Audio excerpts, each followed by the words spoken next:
ओम शांति। बाबा good morning. आज बाबा के 6 मार्च 2024 के महावाक्य हैं। बाबा ने सार में कहा, मीठे बच्चे, तुम्हारी अब वानप्रस्थ अवस्था है, क्योंकि तुम्हें वाणी से परे घर जाना है। इसलिए याद में रहकर पावन बनो। बाबा ने प्रश्न पूछा, ऊंची मंजिल पर पहुंचने के लिए किस बात की संभाल जरूर रखनी है? तो बाबा ने उत्तर में कहा, आँखों की संभाल करो, यही बहुत धोखेबाज हैं। क्रिमिनल आँखें बहुत नुकसान करती हैं, इसलिए जितना हो सके अपने को आत्मा समझकर बाप को याद करो। भाई भाई की दृष्टि का अभ्यास करो। सवेरे सवेरे उठ एकांत में बैठ अपने आप से बातें करो। भगवान का हुक्म है मीठे बच्चे। क्या हुक्म है बाबा का? भगवान का, बाबा का हुक्म है, मीठे बच्चे, काम महाशत्रु से खबरदार रहो। ओम शांति। मीठे मीठे रूहानी बच्चे ये तो समझ गए हैं, क्योंकि यहाँ समझने वाले ही आ सकते हैं। जो समझ सकते हैं, जो समझना चाहते हैं, वही यहाँ पे आएंगे। यहाँ कोई मनुष्य नहीं पढ़ाते हैं, ये तो भगवान पढ़ाते हैं। भगवान की ही पहचान चाहिए। फिर बाबा ने कहा, नाम कितना बड़ा है भगवान, और फिर कहते हैं नाम रूप से न्यारा है। अब है भी जैसे प्रैक्टिकल में न्यारा। इतनी छोटी बिंदी है, कहते भी हैं आत्मा स्टार है। जैसे ये सितारे छोटे तो नहीं है ना, ये आत्मा स्टार तो सच सच छोटी है। बाप भी बिंदी है, बाप तो सदा पवित्र है। उनकी महिमा भी है, ज्ञान का सागर, शांति का सागर, डैश डैश, सारे जितने भी गुणों का सागर। इसमें मूंझने की कोई बात नहीं है। मुख्य बात है पावन बनने की। विकार पर ही झगड़ा होता है। पावन बनने के लिए पतित पावन को बुलाते हैं, तो ज़रूर पावन बनना पड़े ना। हाँ, एक तरफ से हम ही उनको बुला रहे हैं जन्म जन्मांतर से, और अब आए हैं तो पावन बनना चाहिए ना। इसमें मूंझना नहीं है। जो कुछ पास्ट हुआ, विघ्न आदि पड़े, नई बात नहीं है। अबलाओं पर अत्याचार भी होने ही है, और सत्संग में ये बातें नहीं होती हैं। कहाँ भी हंगामा नहीं होता। यहाँ हंगामा खास इस बात पर ही होता है। बाप पावन बनाने आते हैं तो कितना हंगामा होता है। बाप बैठ पढ़ाते हैं, बाप कहते हैं मैं आता भी वानप्रस्थ अवस्था में हूँ। वानप्रस्थ अवस्था का कायदा भी यहाँ से ही शुरू होता है। तो वानप्रस्थ वाले अवस्था वाले ज़रूर वानप्रस्थ में ही रहेंगे। वाणी से परे जाने के लिए बाप को पूरा याद कर पवित्र बनना है। पवित्र बनने का तरीका तो एक ही है। वापस जाना है तो पवित्र ज़रूर बनना है। जाना तो सबको है, 2-4 को तो नहीं जाना है। सारी पतित दुनिया को ही बदली होना है। इस ड्रामा का किसी को भी पता नहीं है। सतयुग से कलयुग तक ये ड्रामा का चक्र है। बाबा कहते हैं अपने को आत्मा समझ बाप को याद करना है, और पावन भी ज़रूर बनना है। तब ही तुम शांति धाम और सुख धाम जा सकेंगे। गायन भी है, गति सदगति दाता एक ही है। सतयुग में बहुत थोड़े होते हैं और पवित्र होते हैं। कलयुग में है अनेक धर्म और अपवित्र हो पड़ते हैं। ये तो सहज बात है, और बाप पहले से ही बता देते हैं। बाप तो जानते हैं कि हंगामा होगा ज़रूर। ना जाने तो युक्तियाँ क्यों रचे कि चिट्ठी ले आओ कि हमको ज्ञानामृत पीने जाना है। जानते हैं ये झगड़ा होने की भी ड्रामा में नोंद है। आश्चर्यवत अच्छी तरह से पहचान कर ज्ञान लेते, औरों को भी ज्ञान देते, और फिर अहो माया, उन्हों को तुम अपनी तरफ खींच कर ले जाती हो। कैसा ये ड्रामा! इतना अच्छा अच्छा बाबा बाबा भी करने लगेंगे, निश्चय भी हो जाएंगे, और फिर कोई छोटी सी बात पे संशय आया और माया की तरफ चले जाते हैं। बाबा कहते ये सब ड्रामा में नोंद है। इस भावी को कोई टाल नहीं सकता। मनुष्य सिर्फ कह देते हैं, परंतु अर्थ नहीं समझते हैं। बच्चे, ये बहुत ऊंची पढ़ाई है। आंखें ऐसी धोखेबाज है, बात मत पूछो। तमो प्रधान दुनिया है, कॉलेजों में भी बहुत खराब हो पड़ते हैं। विलायत की तो बात ही मत पूछो। सतयुग में ऐसी बातें नहीं होती है। वो लोग तो कह देते हैं सतयुग को लाखों वर्ष हो गए हैं।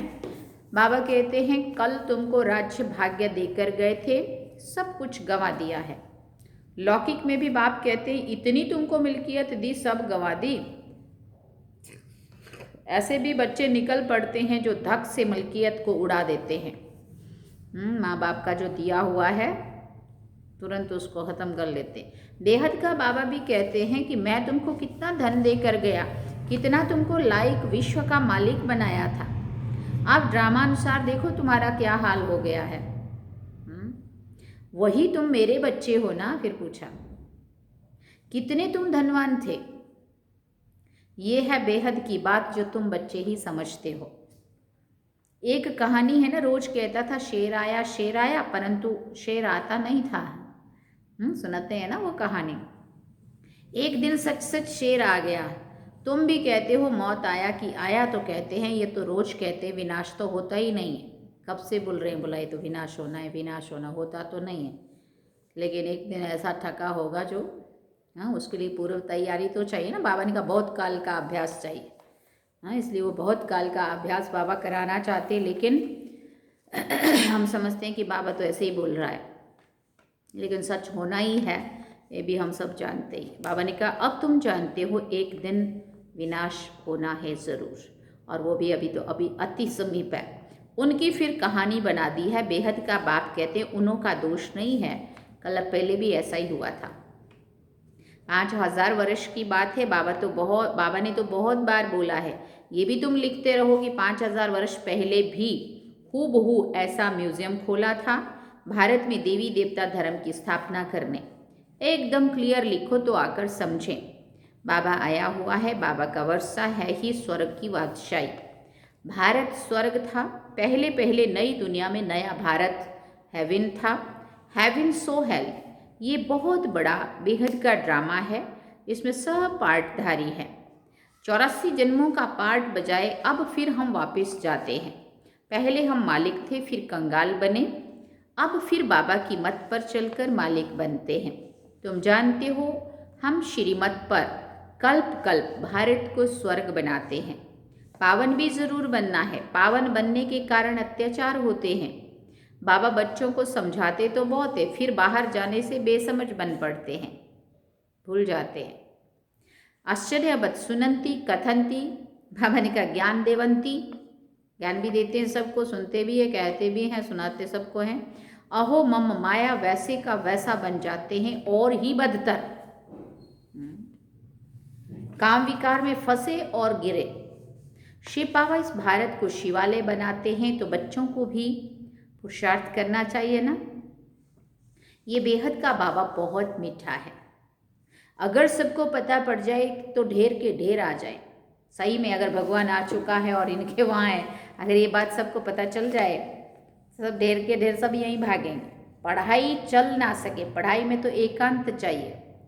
या सत्संगों में तो कथा में तो भीड़ हो सकती है, लेकिन यहाँ भीड़ नहीं हो सकती, कैसे पढ़ेंगे? तो पढ़ाई है ना। स्कूल में भी अब देखो, उन स्कूलों में भी कुछ संख्या रहती है कि बस इतने ही लोग लेने हैं तो इतने ही लेनी है एडमिशन, फिर क्लोज हो जाती है। लेकिन यहाँ पे तो अपने आप ही कंट्रोल हो रही है संख्या। पढ़ाई एकांत में होती है। सुबह को कितनी शांति रहती है। हम अपने को आत्मा समझ बाप को याद करते हैं। याद के सिवाय विक्रम विनाश कैसे होंगे? यही फुरना लगा हुआ है। अब पतित कंगाल बन पड़े हैं, फिर पावन सिरताज कैसे बने? बाप तो बिल्कुल सहज बात समझाते हैं। हंगामा हो तो होगा, डरने की कोई बात नहीं है। बाप तो बिल्कुल साधारण है। ड्रेस आदि सब वही है, कुछ भी फर्क नहीं है। सन्यासी तो फिर भी घर बार छोड़कर गेरू कफनी पहन लेते हैं, इनके तो वही पहरवाइस है, वो भी कितनी सादगी में। और ही सिर्फ बाप ने प्रवेश किया और कोई फर्क नहीं है। जैसे बाप बच्चों को प्यार से संभालते हैं, पालन पोषण करते हैं, वैसे ये भी करते हैं। कोई अहंकार की बात नहीं है, बिल्कुल साधारण चलते हैं। बाकी रहने के लिए मकान तो बनाना पड़े, वो भी साधारण। तुम्हें तो बेहद का बाप पढ़ाते हैं। बाप तो चुंबक है, कम है क्या? बाबा पूछते कम है क्या? बच्चियाँ पवित्र बनती है तो बहुत सुख मिलता है। वो तो कह देते हैं कोई शक्ति है, परंतु शक्ति किसको कहा जाता है वो नहीं समझते हैं। सर्वशक्तिवान बाप है, वो सबको ऐसा बनाते हैं। ऐसा मतलब लक्ष्मी नारायण जैसा ऐसा बनाते हैं। परंतु सब एक जैसे तो बन नहीं सकते। बाबा तो सबको ऊंचाई बनाना चाहता है, परंतु सभी तो एक जैसे नहीं बनेंगे ना। जैसा जैसा जो पढ़ेगा, जितना जो करेगा उतना बनेगा। फिर तो बाबा कहते फिर तो फीचर्स भी एक जैसे हो जाए, पद भी एक हो जाए, तो ऐसा तो होना नहीं है। तो इसलिए फिर नंबरवार होता है सारा। जैसा जैसा जिसकी बुद्धि को जितना समझ में आया, जिसने जितना प्रैक्टिकल किया, उतना उतना फिर नंबरवार पुरुषार्थ अनुसार पद प्राप्त होता है।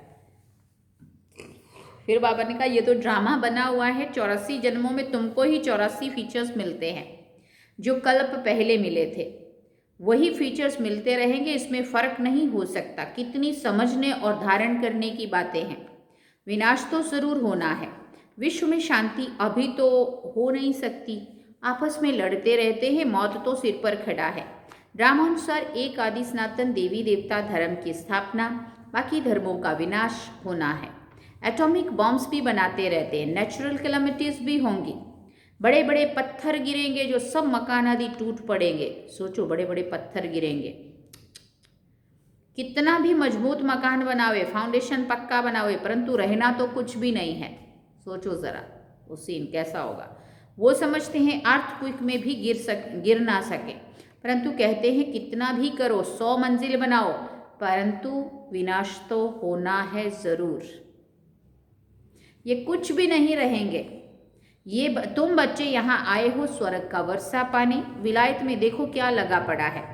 इसको रावण का पंप कहा जाता है। माया कहती है हम भी कम नहीं है, वो अपना दिखा रही है ना जलवे। वहाँ तो तुम्हारे हीरे जवाहरों के महल होते हैं, सोने की सब चीज़ें होंगी।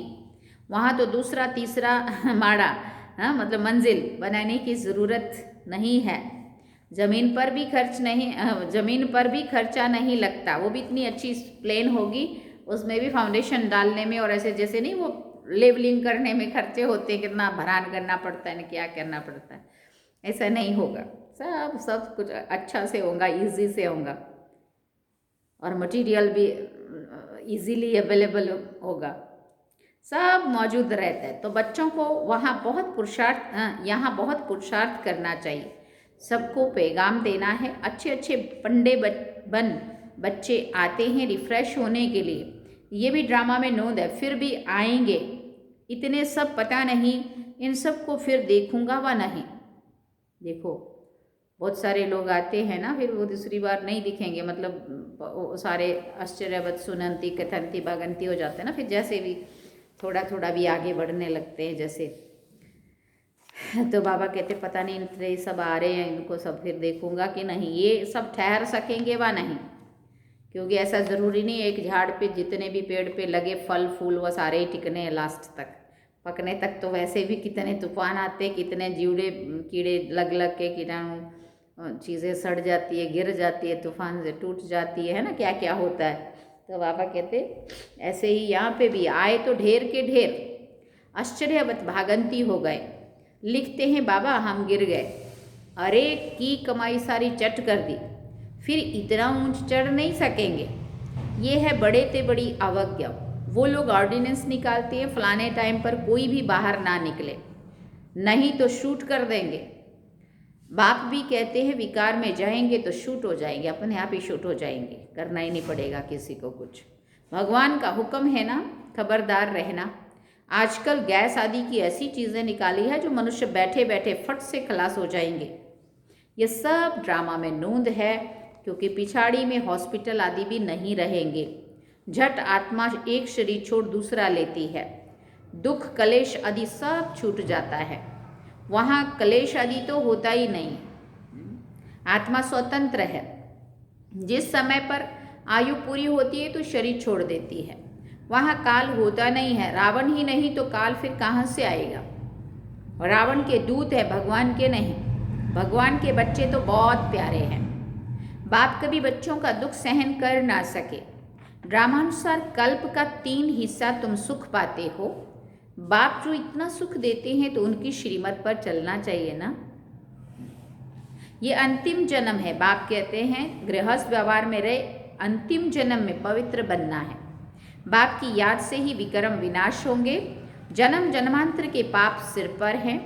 तमो प्रधान से सतो प्रधान जरूर बनना है। बाप है सर्वशक्तिवान, अथॉरिटी। जो भी शास्त्र आदि पढ़ते हैं उनको अथॉरिटी कहते हैं। अब बाप कहते हैं सबकी अथॉरिटी मैं हूँ, मैं इन ब्रह्मा द्वारा सब शास्त्रों का सार आकर सुनाता हूँ। अपने को आत्मा समझ मुझे याद करो तो पाप विनाश होंगे। बाकी पानी में स्नान करने से पावन कैसे होंगे? कहाँ चुल्लू पानी मतलब थोड़ा सा पानी होगा तो उनको भी तीर्थ समझकर झट स्नान करेंगे। इसको कहा जाता है तमो प्रधान निश्चय। निश्चय भी है तो कहाँ है? बोला ये पानी पवित्र है, यहाँ स्नान करो पावन बन जाएंगे। ये तुम्हारा है सत्तो प्रधान निश्चय। बाबा कहते हैं इसमें डरने की बात नहीं है। अच्छा, मीठे मीठे सिखिल दे बच्चों प्रति माता पिता बाप दादा का याद प्यार और गुड मॉर्निंग। रूहानी बाप की रूहानी बच्चों को नमस्ते। हम रूहानी बच्चों की रूहानी माता पिता बाप दादा को दिलवा जान सिकवा प्रेम से याद प्यार गुड मॉर्निंग नमस्ते। थैंक यू बाबा, शुक्रिया बाबा। धारणा के लिए मुख्य सार है। पहला पॉइंट, भगवान ने जो पवित्र बनने का हुक्म दिया है उसकी कभी भी अवज्ञा नहीं करनी है। क्या सुना? भगवान ने जो पवित्र बनने का हुक्म दिया है उसकी कभी भी अवज्ञा नहीं करनी है, श्रीमत का उल्लंघन नहीं करना है। बहुत बहुत खबरदार रहना है। बाप दादा दोनों की पालना का रिटर्न पवित्र बनकर दिखाना है। बाबा ने जो बाप दादा दोनों की पालना का रिटर्न पवित्र बनकर दिखाना है। दूसरा पॉइंट, ड्रामा की भावी अटल बनी हुई है, उसे जानकर सदा निश्चिंत रहना है। विनाश के पहले सबको बाप का पैगाम पहुंचाना है। ड्रामा की भावी अटल बनी हुई है, उसे जानकर सदा निश्चिंत रहना है। क्यों? क्या के क्वेश्चंस में न खुद हलचल में आना है, न दूसरों को हलचल में लाना है, ना किसी को दोषी ठहराना है, ना कि हर कोई अपना पार्ट परफेक्ट बजा रहा है। अपनी स्थिति हलचल में ना आए। और बाबा ने कहा सदा ड्रामा की भावी अटल बनी हुई है, उसे जानकर सदा निश्चिंत रहना है। विनाश के पहले सबको बाप का पैगाम पहुंचाना है। वरदान में बाबा ने कहा, ज्ञान अमृत से प्यासी आत्माओं की प्यास बुझाकर तृप्त करने वाली महान पुण्य आत्मा भव। ज्ञान अमृत से प्यासी आत्माओं की प्यास बुझाकर तृप्त करने वाली महान पुण्य आत्मा भव।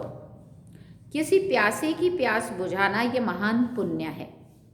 जैसे पानी ना मिले तो प्यास से तड़फते हैं, ऐसे ज्ञान अमृत ना मिलने से आत्माएं दुख अशांति में तड़फ रही हैं। तो उसको ज्ञान अमृत देकर प्यास बुझाने वाले बनो। जैसे भोजन खाने के लिए फुर्सत निकालते हो क्योंकि आवश्यक है ना, ऐसे ये पुण्य का कार्य करना भी आवश्यक है। हम ये नहीं कह सकते टाइम ही नहीं है मेरे पास, टाइम ही नहीं है तो हमारी तकदीर को हम खुद ही लकीर लगाने वाले, क्योंकि टाइम तो वही रहने वाला है ना, 24 घंटे वाला है ना। इसलिए ये तो कभी ना बोलें कि समय नहीं है, फुर्सत नहीं है, क्या करें। इसलिए बाबा ने कहा जैसे भोजन करने के लिए टाइम ज़रूर निकालते हैं ना, पता है कि शरीर को चलाना है तो भोजन तो करना ही पड़ेगा। इसी तरह से बाबा ने कहा पुण्य का कार्य करने के लिए भी समय अवश्य निकालना है। तब कहेंगे, बाबा ने कहा इसलिए ये चांस लेना है, समय निकालना है, तब कहेंगे महान पुण्य आत्मा। स्लोगन में बाबा ने कहा बीती को बिंदी लगाकर हिम्मत से आगे बढ़ो तो बाप की मदद मिलती रहेगी। बीती को बिंदी लगाकर हिम्मत से आगे बढ़ो तो बाप की मदद मिलती रहेगी। अच्छा, ओम शांति। ये है बाबा के आज के महावाक्य। बाबा ने सार में कहा, मीठे बच्चे तुम्हारी अब वानप्रस्थ अवस्था है, क्योंकि तुम्हें वाणी से परे घर जाना है। तुम्हें वाणी से परे घर जाना है, इसलिए याद में रहकर पावन बनो। और गीत सुना वाणी से परे घर जाने का, सुना ना सभी ने? अच्छा गीत था, नया सा लग रहा था, है ना? तो ये थे आज के बाबा के महावाक्य जो हम सभी ने सुने। और अब सभी को महाशिवरात्रि पर्व जो बहुत नज़दीक है, अभी तो 2 ही दिन बच गए अपने पास, है ना? आज बड़ोदरा में हेमा बहन के वहाँ प्रोग्राम है, आज हम वहाँ जाने वाले हैं और बहुत बड़ा प्रोग्राम रखा है।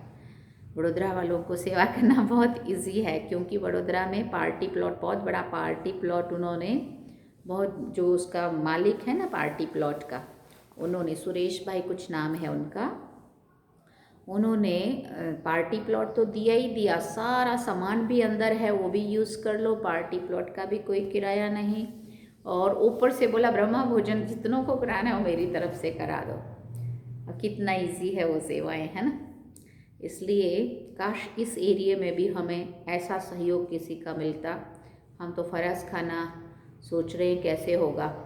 अब फराज खाने का ही पिछले साल 1,23,000 बिल बन गया था। तो अभी प्रोग्राम तो करने हैं, परंतु ये आदिवासी एरिया में प्रोग्राम करने बहुत मुश्किल हैं।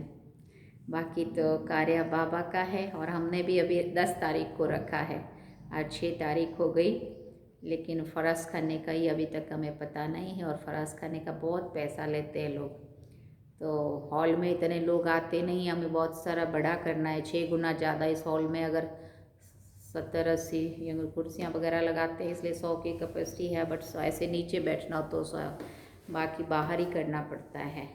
पिछले साल हमने 2 से 2,500 लोगों का भोजन के साथ किया था, और बड़ा सा स्टेज बांधा था। अच्छा प्रोग्राम था पिछले साल, 1,500 से ऊपर लोग थे, माना 1,800-2,000 तो होंगे।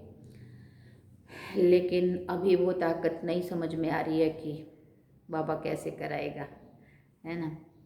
तो जब मैं देखती हूँ कि लोगों को इतना, बड़े बड़े सिटी में सब लोग अच्छा मददगार होते, इसलिए काम इजी हो जाते हैं, लेकिन हम लोगों को बहुत मेहनत है ना? लेकिन फिर भी बाबा देखता है, बाबा जानता है, बाबा अपने काम कराता भी है ना? कैसे होगा वो अब इसको पता है, वो कहता क्यों क्या के प्रश्नों में तो जाना ही नहीं है ना? तो ये है बात। तो 10 तारीख को हमारा भी प्रोग्राम है, 8 को भी है, 10 को भी है, 7 को भी रखा था, फिर हमने सोचा बहुत लंबा चौड़ा हो रहा था, इसलिए 7 वाला कैंसिल कर दिया हमने, 7 का दूसरे सेंटर पे रखा है, और 8 का और 10 का यहाँ पे है, ऐसा है। तो अभी चलते हैं हम बाबा की याद में। आप सभी भी शिवरात्रि के प्रोग्रामों में सब जगह बहुत बिजी होंगे, और जहाँ जहाँ जिसको जो सेंटर नज़दीक पड़ता है वहाँ सेंटरों पे भी जाना, और शिव बाबा का संदेश बहुत जहाँ तक हो सके ज़्यादा से ज़्यादा लोगों तक पहुँचाना। ओम शांति। चलते हैं बाबा की याद में।